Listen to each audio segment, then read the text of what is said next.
Bine ați venit, dragilor din Zodia Pești, oriunde v-ați afla în această lume. Sunt încântată să fim din nou împreună la o nouă lectură pentru perioada cuprinsă între 20-26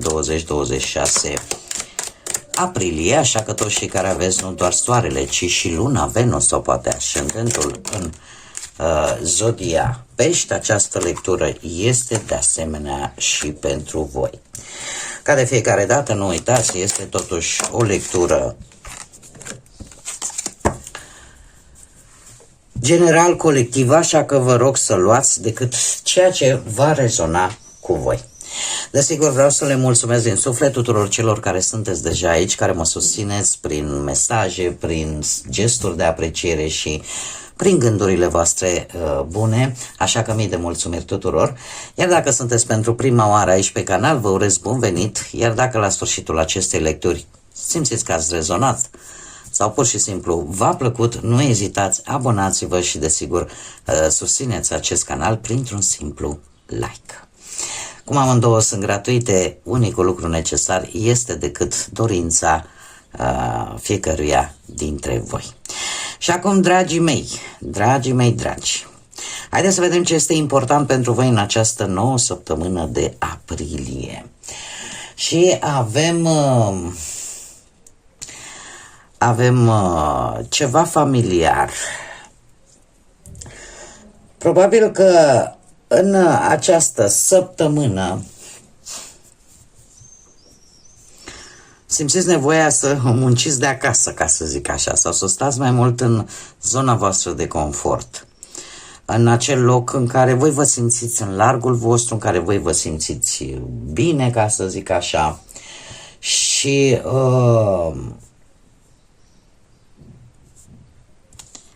lucruri, sau poate că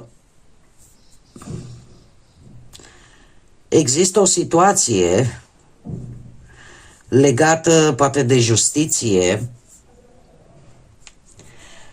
care v-a cam obosit,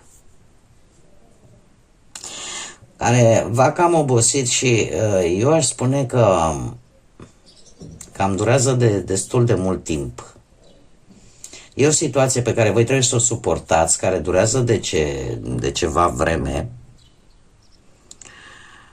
și care poate avea legătură, așa cum am mai spus, cu acte, documente, instituții de stat.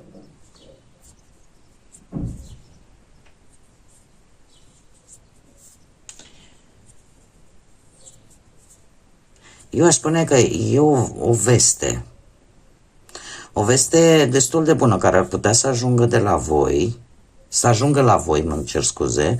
la cineva care are o situație financiară, o poziție socială mai înaltă și care cumva să vă dea această liniște și să vă doriți în sfârșit, acum pot să mă relaxez și eu, acum pot să mă bucur și eu de o perioadă de liniște. Judecătoria ar spune că vorbește de chestiuni poate notariale, de justiție, de procese judiciare, de divorțuri, de testamente, contracte, da?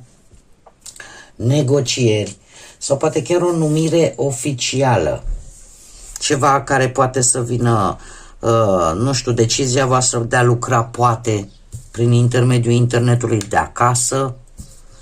Este ceva la care voi v-ați gândit de multă vreme și în sfârșit o puteți face, poate să fie și acest lucru. Și desigur, o decizie care vă vine în această săptămână. Sau o decizie pe care voi va trebui să o luați, dar în care apare implicarea unui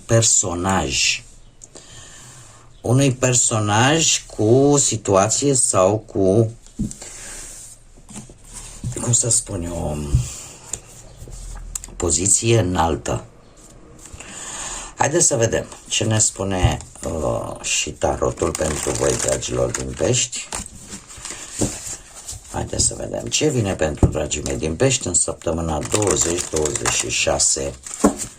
aprilie.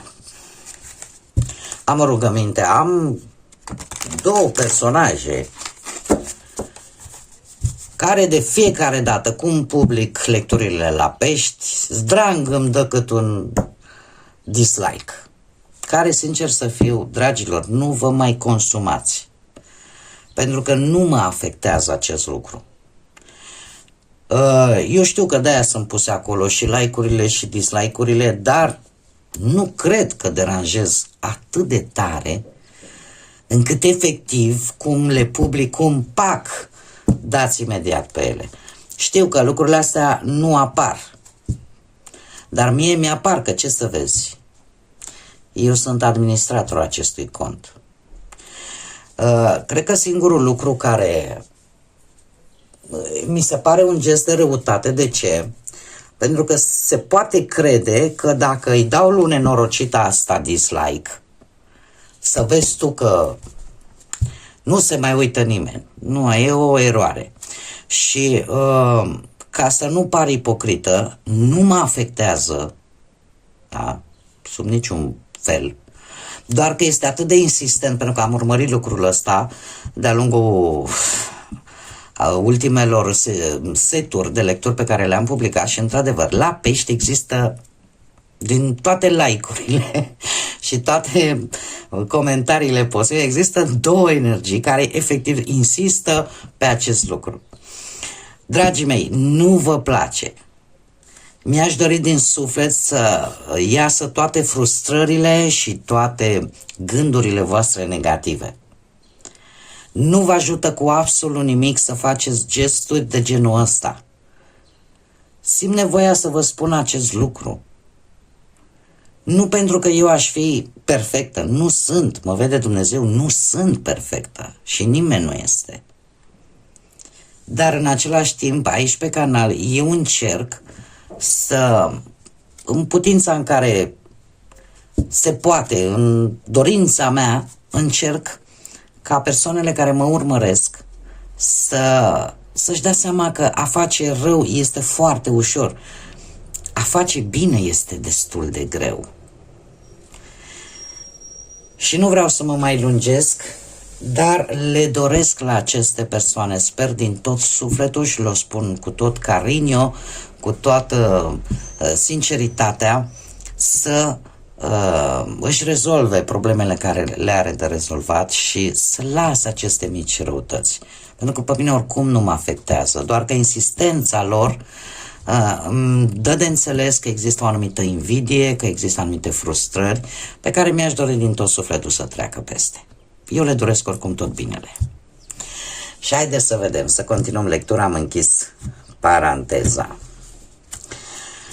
ca să nu mă lungesc mai mult decât trebuie. Bun. Ei, și avem magicianul, un as de bâte, un paj de cupe, începuturi. Haideți să le și clarificăm. Avem un Mercur aici interesant și zodii de apă, la fel ca și voi de minte, puteți fi voi. Haideți să vedem, să clarificăm pentru dragii mei din Pești, săptămâna 20-26, clarificăm magicianul, clarificăm asul de, nu le voi mai amesteca, clarificăm asul de bâte, clarificăm pajul de cupe,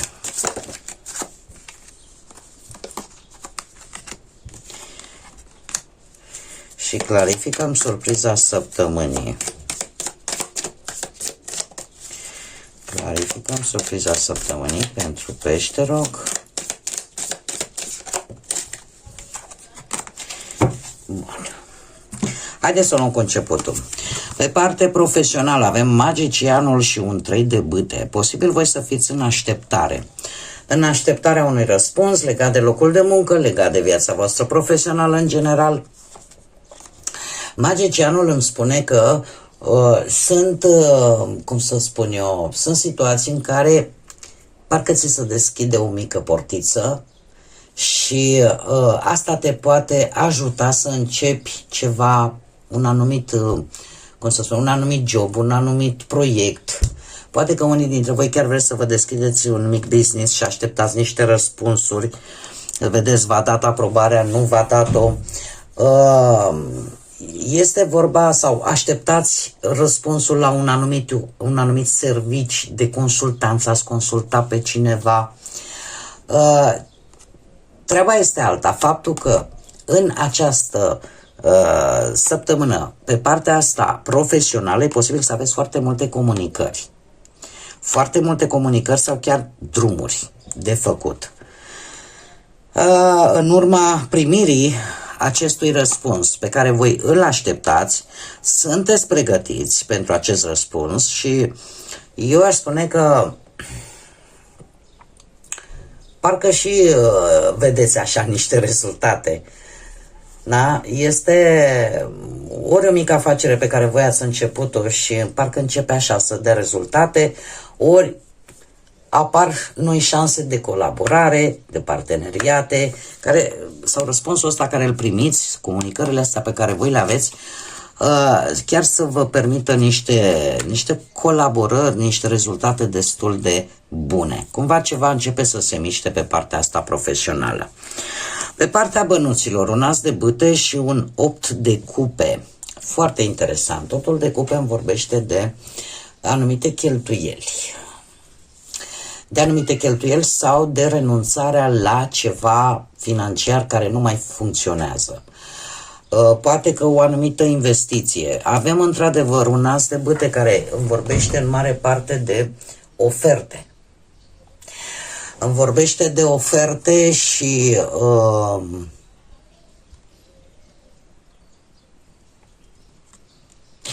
nu știu dacă cât de,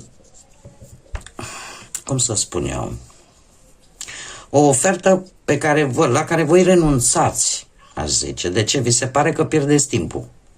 Sau vi se pare că nu este tocmai ceea ce trebuie pentru voi, din punct de vedere financiar? Aș zice că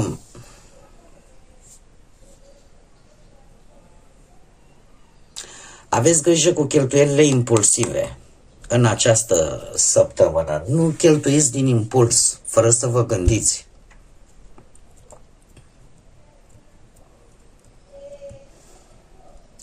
Sau în cel mai rău caz nu riscați mai mult decât este necesar.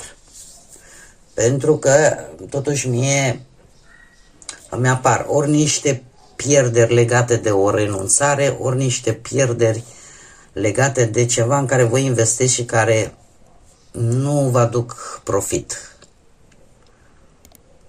Sau, nu știu, să încercați așa, totuși să analizați foarte bine, pentru că în același timp îmi poate vorbi și de decizii impulsive. Și în felul ăsta chiar să abandonați șanse bune. Toată treaba este să nu vă grăbiți. Analizați tot ceea ce ține de bani într-o manieră cât mai înțeleaptă, fără grabă. Fără grabă, pentru că ori luați decizii impulsive și în felul ăsta puteți pierde chiar o oportunitate bună de a face bănuți, sau cumva cheltuiți impulsiv pe ceva care poate să vă aducă niște pierderi. Haideți să vedem acum. Haideți să vedem acum pe parte relațional-sentimentală, pentru cei care vă aflați într-un cuplu. Avem aici puteți fi foarte binevoi, cum și aici puteți fi foarte binevoi, pentru că am zodii de apă, rac, pești, scorpion, dar mai am și două energii, am zodia săgetător și un rege de spade, zodii de aer, gemeni, balanță sau vărsător. Dragilor, vă trebuie, sunteți într-o perioadă, aș spune, dat fiindcă au fost, cum au fost, cred că așa au fost. E posibil ca partenerul vostru să aibă, acum energiile se împart, pentru că și voi puteți avea, de exemplu, ca și ascendent, să zicem, sau lună Venus într-o zodie de aer, Gemeni, Balanță sau Vărsător. Cert este că în relația voastră, cel puțin în această săptămână, este posibil să existe o anumită distanță emoțională sau poate tendința unuia dintre voi de a fi prea rațional și mai puțin afectiv, încercând să-l domine pe celălalt. Lucru care, desigur, într-un fel sau altul, poate crea anumite disensiuni în relație.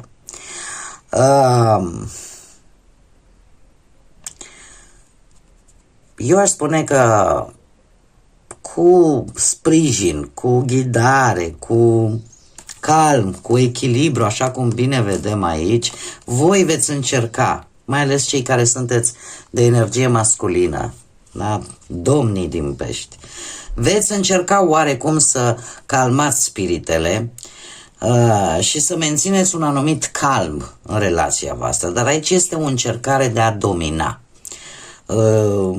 Lucrurile trebuie făcute numai ca mine și numai cum zic eu, că e din partea voastră posibil, că e din partea celelalte persoane, iarăși e posibil. Că e posibil să fie un pic la mijloc, și asta este posibil.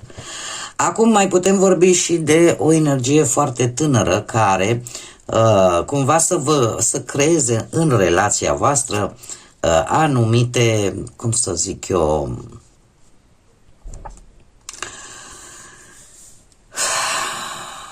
să creeze anumite surprize. Poate că este cineva sau unul din voi este prea sensibil, interpretează greșit gesturile celuilalt, da? Și uneori e posibil chiar să și idealizați, ori voi, ori partenerul vostru să idealizeze pe celălalt. Adică să și-l imagineze într-o manieră în care de fapt nu este. Sau să, domne, este bun. Nu e adevărat, nu e bun. E foarte bun. Asta înseamnă să idealizezi pe cineva, să-l duci la superlativ. El are o calitate, dar poate o are la un anumit nivel. Cum de-al minteri poate crea, așa cum am mai spus, și acele situații în care lucrurile trebuie făcute așa și numai așa. Ce văd eu aici, totuși, că lucrurile astea sunt pasagere, nu vor dura foarte mult, pentru că avem și un cavaler de cupe care pur și simplu îmi vorbește de romantism, totuși, de faptul că se reîncearcă reînnoirea pasiunii, o conexiune așa cât mai emoțională. Cert este că oricineva din Săgetător, ori pur și simplu energia acestei cărți a Săgetătorului, trebuie să vă spun că la Săgetător, dacă nu mă înșel, avem și îngerul Arhanghelul Gabriel, da? Cel care aduce vești. Și atunci probabil că cumva apare un echilibru, o veste care să vă un pic să vă echilibreze și să mențină așa armonia și echilibru în relația voastră. Poate că se va ajunge și la un mic compromis între parteneri, da? Mergeți așa pas cu pas, fără grabă, și poate chiar să vă faceți și planuri pe termen lung, nu? În comun. Cei care sunteți singuri în 4 de cupe și spânzuratul, voi sunteți un pic blocați. Dar sunteți blocați de ce? Pentru că acest 4 de cupe mie îmi vorbește tare mult de acele situații în care nu există, de fapt, nu vă interesează sau în acest moment nu sunteți voi foarte interesați de o relație. Vi se par că poate relațiile sentimentale sunt destul de plictisitoare sau poate ați avut chiar parte recent de anumite întâlniri care nu v-au plăcut sau poate nu ați simțit niciun fel de atracție și sunteți într-o perioadă în care vreți să vă clarificați, să vedeți exact până la urmă ce fac, mai caut, ce caut, cum caut, pe cine caut. Spânzuratul, să știți că e un autoblocaj în cazul de față, dar un autoblocaj, aș spune, în care voi chiar aveți șansa să vedeți de fapt cum au fost relațiile trecute, ce lecții ați învățat,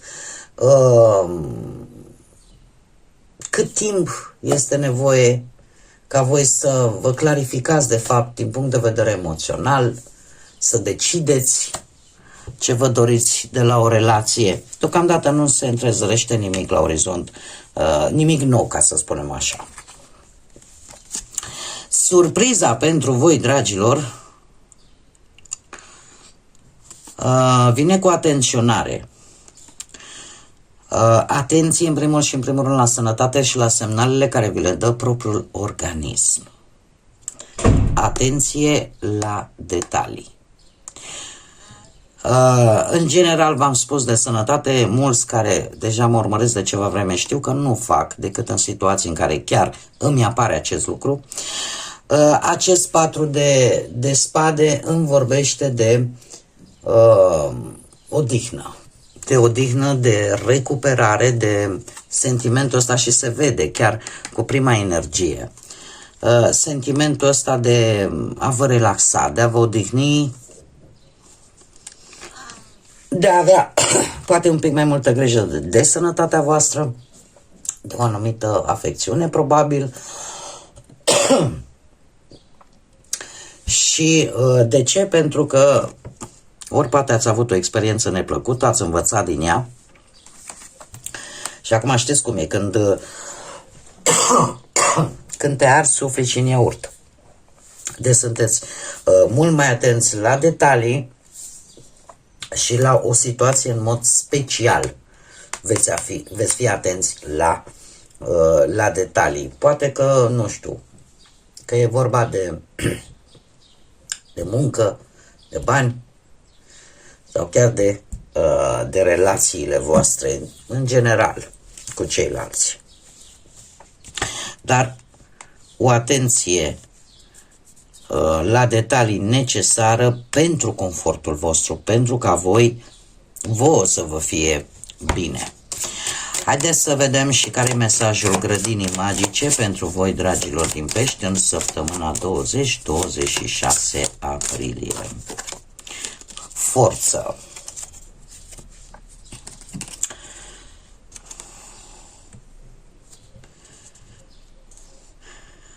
Forța. Nu lăsa ca buruienile, în general așa, să crească în grădina ta. Este de fapt un îndemn metaforic de a face o distinție între ceea ce este cu adevărat bun pentru voi și ceea ce nu este bun. Ca să nu lași, de exemplu, la modul propriu, ne gândim la o grădină, ca să nu lași ca acele buruieni să-ți invadeze grădina, indiferent că e o grădină de flori sau că e o grădină de legume, trebuie să le smulgi, trebuie să sapi acea grădină, adică trebuie să depui un pic de efort. Așa, aveți forța să o faceți, aveți puterea să o faceți, așa că nu lăsați toate buruienile să crească în jurul vostru. Probabil că e un îndemn de a fi un pic mai atenți, așa cum bine vedem cu acest 8 de monede, mai atenți la lucrurile din jurul vostru, la oamenii din jurul vostru, la ce nu se vede dincolo de aparențe. Bun, dragii mei, cam acestea au fost mesajele pentru voi, pentru această nouă săptămână de aprilie. Vă mulțumesc tare mult că mi-ați fost alături și, desigur, până data viitoare când ne vom reîntâlni, nu uitați, suflete frumoase, să zburați înalt și să lăsați ca credința, pacea, iubirea și lumina să vă însoțească la fiecare pas.